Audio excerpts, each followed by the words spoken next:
好，现在我们请我们市场候选人报告。好，我们现在请我们市长高博士来跟大家讲几句话。我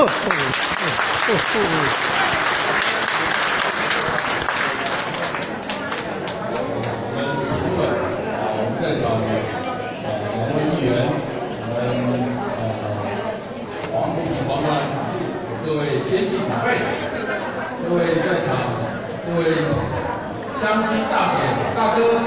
我们很多位我们在场我们的议员还有里长候选人，各位长辈，各位先进，大家早安，大家好。好。我想今天这个场合，当然我们有很多位长辈，可能在之前的部门汇报也见过是我本人，您可能在电视上也看过我，但是我想我今天还是必须借今天这个难得的场合，跟所有在场的长辈，跟所有在场我们的先进，非常正式的自我介绍。我是高世博，现在国民党提名来参选第3届的大台南市的市长。我们非常的希望，在25年民进党在台南的统治，能够在今年年底，我们大家一起努力，能够在25年之后，我们终结民进党在大台南市25年的统治，让台南市重新回到我们蓝天之下。各位长辈，给我们最大的支持鼓励，好不好？好。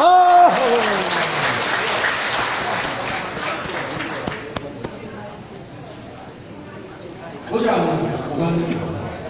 台南市25年民进党的统治，尤其是这8年很多长辈都会觉得，未来虽然无满意啦，但是过了久变成惯习啦。甚至很多我们自己党内的这些同志先进们，我们自己好像都很难想象到说，台南市变天的天啦。但是我们要跟大家报告，这个可能是10年来咱运动上好的一个机会。这个是我们很多位长辈现在在我们的部门汇报里面，我们都跟大家分析。这一次我们有非常好的一个难得的一个机会，大环境，民进党在全台湾的这个统治已经是兵冠树立，怨声载道。所以以前咱去菜市听了，咱伫遐咧叫大家拢唔敢话去拢想讲咧叫国民党嘛。但是即马大家若去听起来都讲唔是咧骂国民党咧，即马菜市若咧骂人拢是咧叫民进党咧。所以大家人看到听到咱叫民进党即马就甲挂过要紧啦挂过，然后呢，我们自己也跟着他们骂他们几句骂他们几句。这个10年为什么跟大家报告说，除了大环境以外，我们台南这个地方为什么特别是一个好的一个机会？这一次绿营的参选人，我们从来也没有想到，民进党一向是党纪非常的严明但是没有想到说他们的这一次会有这么多人出来选，表示说在我们台南那个控制的力量正在逐渐的减弱，那这样的控制的力量逐渐的减弱，最重要的原因还是因为他们的在台南治理啊，发生很大的问题啊。我们治理发生很大的问题，最重要的一件事情啊，大家刚刚是记啦，已经进到会已经被当啦，记到开会会，大家记到刚刚进被当，经济有比较好吗？日子有比较好过吗？这个就是最根本的问题。任何一个执政者啊，如果没有办法带给我们大家好日子啊，我们大家就可以用选票把它换掉。但是我们现在民进党在台南过去8年的执政啊，不但没有给大家带来好日子，而且让大家越过越糟啊！而且他这个执政啊，基本上好像不在乎大家日子有没有过比较好哦。他有在乎大家日子过比较好吗？看起来没有哦。他重视的是什么事情？重视的是怎么样能够从大家的口袋里面多掏一点钱啊！所以，我们很多台南的乡亲啊，最近对几件事情啊，非常的反感。比方说，我们大家最近有没有接到房屋税的税单？大家最近有没有接到房屋税的税单？好不好？小时候怎么缴的，对不对？经济不好，日子难过，但是民进党的政府，台南市政府，他在意的居然是怎么样从大家口袋里面多掏一点钱啊！而且这个多掏一点钱是一个不合法、不合宪的一个做法，跟各位在场很多长辈退休金被砍一样，是不合法、不合宪。房屋税全台湾没有人，没有其他的县市敢像台南市政府做这种胆大妄为、无法无天的事情。最基本的一个原则啦，大家知道说，如果要从我们的口袋里面加税，最基本的原则，终是理会爱同回啦。加税一定要经过民意机关的同意啊，这个是一个很基本的原则啊。我们的房屋税有没有经过议会的同意？我跟大家报告，这个又是台南市政府一个独特的发明啊，没有经过议会，也不需要。那为什么可以这样呢？赖清德市长组了一个委员会啊，里面放了2个他心腹的议员当作是他的议会代表啊。一个就是各位在新营选出来的李慧芝新营的地区选出来的李慧芝当作议会代表，就这样子，房屋税通过，去年涨54%，今年涨65%，明年还有80%。明年还有80%，涨这么多的税，没有经过议会的同意，这个在我们看起来，这个已经不只是做的不好的问题，这个叫暴政，这个叫暴政。暴政，我们各位长辈，大家读过我们民国初年历史的，遇到暴政，国民党在100年前遇到清朝暴政的时候，我们要怎么样？推翻满清。我们要怎么样？推翻满清。起义推翻，对不对？所以我们才讲说武昌起义啊，我们大家用武器、用生命用鲜血去推翻了这个暴政。现在民主时代不需要。我们不用用武器，不用用生命去把这个暴政给打倒，但是我们可以11月24号，拜托所有我们台南的乡亲，大家用选票来起义，11月24，大家相约起义，废除暴政，追求属于台南人的幸福。大家说好不好？好。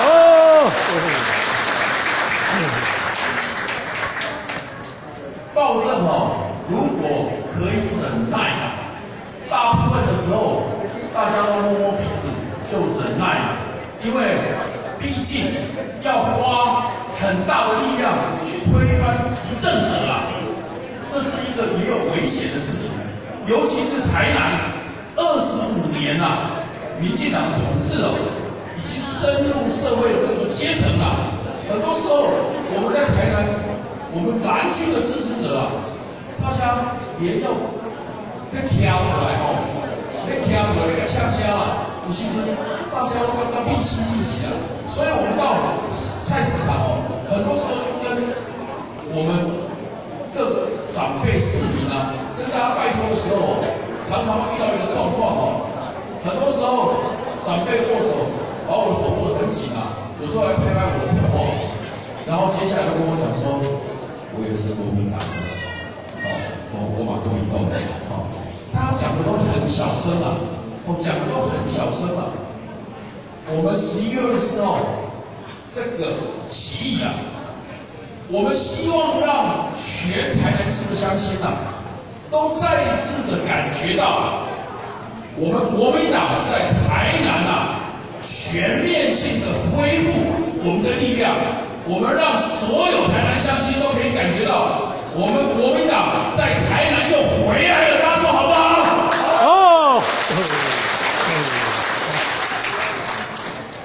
我们这次我们在台南要回来，师伯一直有一个想法，很多人也是问我说，包括台北的媒体，说台南是一个很不好选的地方，问我为什么愿意出来，为什么想要出来在台南打这个困难度很高的仗，我就很简单的跟大家报告，这一次的选举，我们有很多位的候选人，绿营的也很多位，偏我们蓝营的也有，他们大家都把这个选举，大家看到的很多都是地方，怎么样让我们这个地方，有的人民进党的人是大家把台南看成是一个地盘，所以他们要保护他们的地盘，要争夺这个地盘，所以民进党才有一个想法是，我们派一个西瓜出来，民进党派一个西瓜出来，还要当选，因为他要保住他的地盘。这个对赖清德来讲，尤其是这样，他把这里当作是他们派系的地盘，所以他们的这个初选打得超级的难看，来台大劳会劳力超级的难看。有的参选的目的，也许是要坚持他台独的想法；有的人是想为地方做一点事，尽一点心力，都是我想要为我们台南乡亲废除暴政的。但是我还有一个更大的想法，在这里要跟各位乡亲，尤其是在黄国兰党部和各位长辈面前。我要跟大家把这个想法说出来。我们去年在中央委员选举的时候，去年下半年在国民党中央委员选举的时候，我们有几个那时候参选，大概都是不到50岁的几位参选中央委员候选人，比方说台中的江启臣，比方说台北的蒋万安，比方说台南我，高雄市的陈怡民，比方说有几位，然后像侯友宜这几位，我们到时候参选中央委员，我们看到一个事情，我们觉得国民党如果在今年这个选举不奋起，不为我们的台湾找到一个新的出路。不但我们国民党可能在台湾我们会被消灭，而且台湾几乎会走入一个黑暗的一个境界，会走入一个没救的情况。所以我们大家决定，在我们人生都快要进入50岁的这个关头的时候，我们希望为国民党来做最后的一搏。这个跟大家讲的话讲好像很重，但是我们真的认为，这可能是国民党在台湾最后的一搏。大家既然讲到最后一搏，所以大家都要付相当的风险，大家都要冒相当的危险。意思就是落选的可能性其实也很高啦。但是既然是讲到这样，大家就讲好。我说那台南其实困难度相对很高啦，我愿意跟大家一起冒这个险啦，因为台湾如果没有了，国民党如果没有了，其他的事情有什么意义？其他的事情没有意义，也没有什么个人可考虑，也没有前途可考虑，甚至我们台南也不会有什么前途，因为台湾已经到走入衰败、败亡的一条路。这个就是我们去年大家讲好的事情。后来当然大家投入党内的这个初选，各自遇到各自地方不同的困难。现在所有当初那些相约了要一起选这些中生代表，现在大概剩下5个，现在大概剩下5个。我们要跟各位长辈实在的报告，我们台南在年底这个选举的分量，我们是超过台北市，超过新北市，超过桃园，超过台中，甚至超过高雄。大家想象一下，如果到年底我们台南市翻盘成功，起义成功了，看到咱赢我们就足以带来全台湾巨大的改变。大家想象一下，其他地方先不要讲，如果我们台南市我们重新执政了，哇，这单专台湾的建立会带来空前的变化。我们台南就像在16世纪的时候，我们讲说郑成功把台湾重新回到华人、中国人的版图里面我们这一次台南可以再创造历史如果我们年底在台南，我们翻盘成功、起义成功专台湾就改变了。我们可能不只影响我们自己，我们会影响亚洲，影响全世界。大家不要觉得我说的话，这个话是夸张的。我们台南这个选举可以改变台湾的命运所以，我们不只是为了我们自己，不只是为了我们不要房屋税，不只是为了我们要让65岁以上的长辈人人有健保。不只是为了我们要把我们南科的工作机会扩张到西北，不只是我们要在西北也设立南科园区的分区，这些都是我们台南人自己的幸福。但是也是这样的，我们希望年底的选举，我们从台南改变，我们来解救全台湾的人。我们手里的一票，我们解救全台湾的人，大家说好不好？好。这喜欢9月者的改型，这个是我们国民党的候选人。我们为什么讲新台南起义？我们想要做的事情，所有的这些改变自己命运，就在大家各位长辈自己的手里面。如果大家支持我们不但可以解救自己，我们可以解救全台湾的人。这个目的，我愿意为大家站出来。我即使牺牲，我都在所不惜，因为我知道年底这个选举，只有我们勇敢出来，我们才能够解救自己，解救全台湾。这个是我们台南这一场选举重大的意义，就在这个地方。我要跟各位长辈报告，拜托大家11月24号，让我们大家起义成功，我们解救台南，解救台湾，拜托大家，好不好？好，谢谢大家，让我们11月24号相约起义，我们背楚高正，追求我们台南人的幸福。谢谢大家，谢谢。好，我们现在这个我们主持比赛啊，我喊一声，大家加油就好了啊！中华民国，加油！我们加油！师傅，加油！没有吧？我还有司仪啊，因为我讲司仪对吧？因为我们有几个现任的司仪，有蔡依辉，是这个现任的那个司仪。